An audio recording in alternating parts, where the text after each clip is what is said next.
The history of the video game industry is fascinating to me. I've done a lot of research over the years into various games, genres, and creators, and one of the most common threads is how many of the key people in the industry essentially stumbled into the job. And yet, because of unique ideas and figuring out how a video game should work, they become titans of the craft. But there's one creator in particular that I feel isn't as recognized as many others, despite arguably being one of the most influential. And that's Takashi Nishiyama. You may not recognize the name, though I guarantee you know his work. Like many in the Japanese gaming industry, Nishiyama never planned to become a developer. Instead, he wanted to become a newspaper journalist and simply worked at Irem as a part-time job.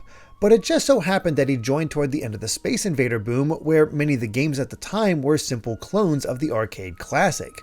Irem in particular was guilty of many, but the company was eager to find the next big thing. It was in this environment that Nishiyama decided to write up a concept document that his boss ended up enjoying, going so far as to suggest Nishiyama make this his career. Nishiyama decided to follow this advice and found himself working on a lesser-known game called Uniwar S, a ROM-based game that used Namco's Galaxian hardware. But his second game would leave much more of an impact: Moon Patrol.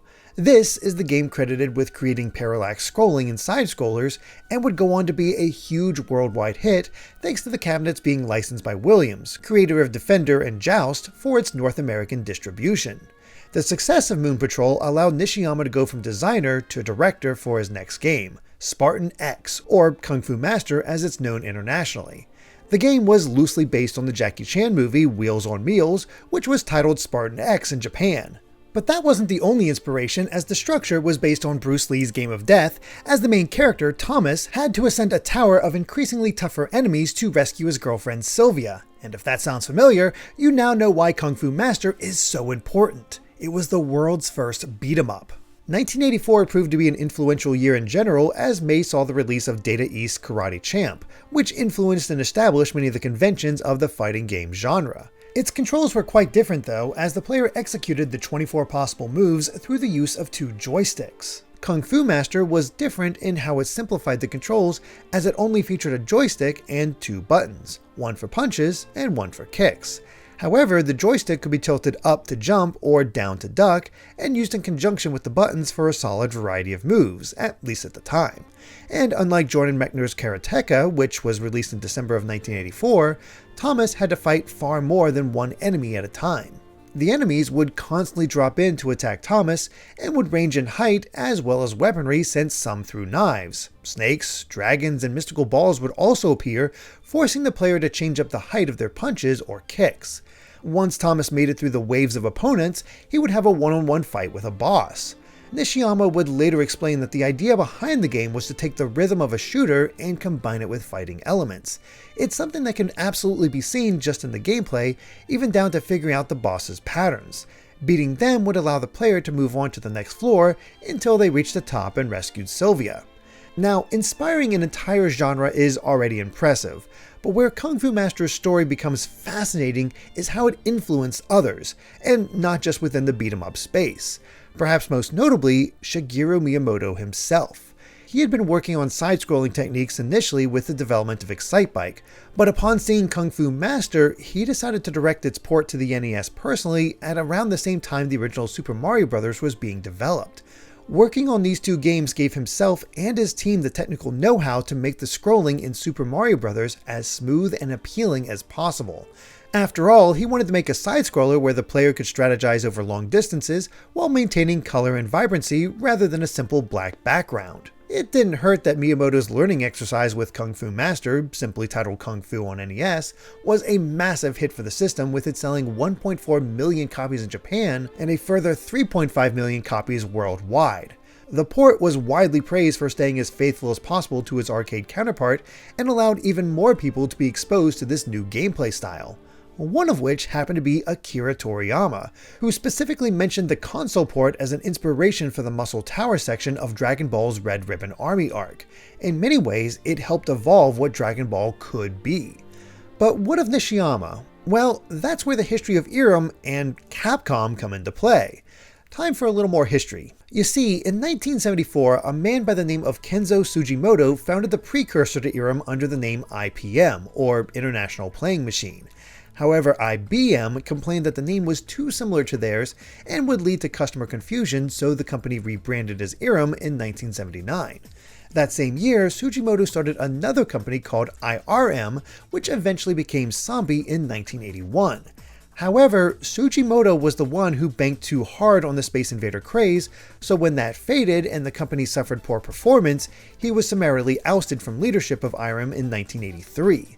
That same year, Tsujimoto founded a little company called Capcom that would serve as a sales company for Sambi, where he served as president and resident director. With this new games division under his belt, Tsujimoto began to headhunt talent from Irem in order to bolster Capcom's burgeoning presence in the market. This included Nishiyama, who initially resisted because he wanted to finish his work on Kung Fu Master. Well, mostly anyway, as he would decide to leave for Capcom when development of the game was nearly finished. And that is how Nishiyama ended up being closely connected to the birth of Capcom. He worked on 4 games in quick succession, with them releasing to arcades within 2 years. There were his shooter games, Section Z and Legendary Wings, and his beat-em-ups, Trojan, which served as a post-apocalyptic spiritual successor to Kung Fu Master, and Avenger, which is actually a top-down vertically scrolling beat-em-up, a unique viewpoint in the genre. Of course, while these games are associated with Nishiyama, they're not what he's known for. That would be a little game known as Street Fighter. Now, while the original Street Fighter didn't explode in the same way its sequel would, it helped lay the foundation of the fighting game genre. Taking inspiration from the one-on-one boss fights of Kung Fu Master, as well as karate champion Yayar Kung Fu, Street Fighter was envisioned as a series of boss fights that would test the player. But Nishiyama wanted to expand the story compared to what he had worked on before. He wanted it to feel like a movie, and even crafted various backstories and personality types for each of the fighters, even though these details were mostly left out of the game itself. And then there's the main protagonist, Ryu. His name is actually a nod to Nishiyama, as the first Chinese character used to spell Nishiyama's first name, Takashi, can also be pronounced Ryu. But what made Ryu truly iconic were his trio of special moves, each devised by Nishiyama himself. The Hadoken was inspired by the anime space battleship Yamato, where the titular ship had an attack called the Hadoho, where it gathered energy before blasting an enemy. The Shoryuken and Tatsumaki Senpuyaku were original ideas of Nishiyama, who was practicing martial arts at the time.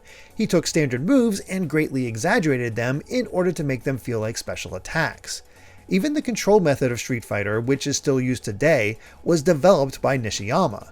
While there was a deluxe version of the cabinet that used an 8-directional joystick and 2 large pressure-sensitive buttons, this did not sell well as it was expensive and tended to exhaust the players.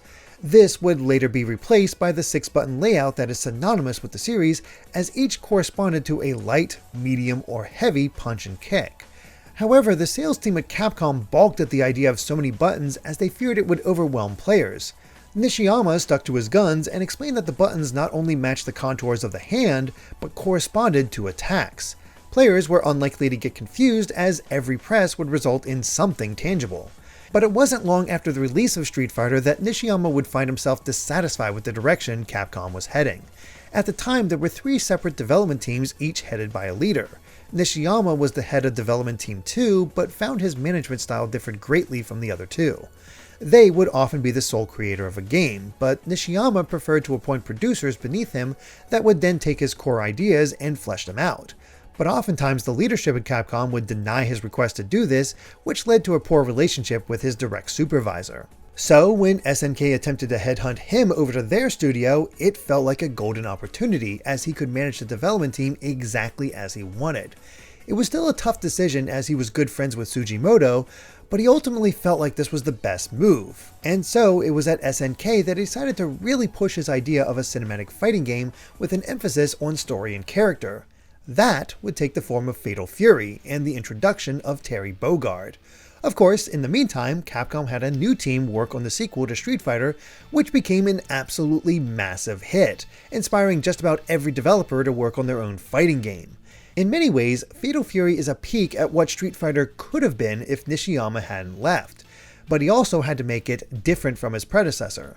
Rather than 6 buttons, Fatal Fury used 3, one for punches, one for kicks, and one for throws. There was also a line system where the fighters could shift from the foreground to the background and vice versa anytime during a match. There was also the novel approach to a new player jumping into a game. Rather than interrupting the CPU match the original player was in, the second player would join in for a 2-on-1 fight before their match began. For his part, Nishiyama noted another difference between the two games, as he saw Street Fighter II as a more combo-focused fighter, while Fatal Fury ended up more special attack-focused. It wasn't intentional on his part, that's just how it ended up. While Fatal Fury was a success in its own right, with many critics lauding what it brought to the table, it never reached the heights of Street Fighter II. But then few things could at the time. One of the more common critiques though was the limited pool of 3 fighters to choose from. Console ports would allow the use of the CPU fighters, but it would explain a little of why Fatal Fury failed to take off in the same way. That being said, Nishiyama left far more of a mark on SNK than just the Fatal Fury series. Perhaps even more notable, he was one of the spearheads behind the Neo Geo hardware. Before this concept, arcade operators had to purchase a machine for each game, which unsurprisingly got expensive. But the Neo Geo system used ROM cassettes that allowed arcades to purchase a single machine and then swap out the ROM to play different games. This not only made distribution easier and cheaper, but cut into markets where piracy was heavy. He then took this idea and suggested the home console edition of the Neo Geo, which could run arcade-perfect ports of SNK's lineup. It looked gorgeous, but the console was incredibly expensive at $650. Nishiyama also had a hand in many of SNK's other premier fighting franchises, such as Samurai Showdown, Art of Fighting, and The King of Fighters, contributing to their initial concepts before stepping into a producer role and allowing the team to flesh it out. He also produced Metal Slug, but he admitted in an interview with 1UP that few of his concepts ended up in the game. But even Capcom vs SNK got its start thanks to Nishiyama, as he approached his old friend at Capcom, Yoshiki Okamoto, about a potential crossover. After all, SNK was struggling financially at the time, and he thought the project could be a win-win for both companies. But it was sometime after the release of that first crossover that Nishiyama ultimately decided to resign from SNK, and it wasn't long before many Tokyo-based offers started to come in from other companies.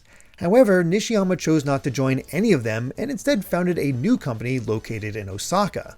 After all, many of the core developers at SNK also decided to leave, believing that Nishiyama had some kind of plan, and he wanted to avoid them all having to move in order to stay employed.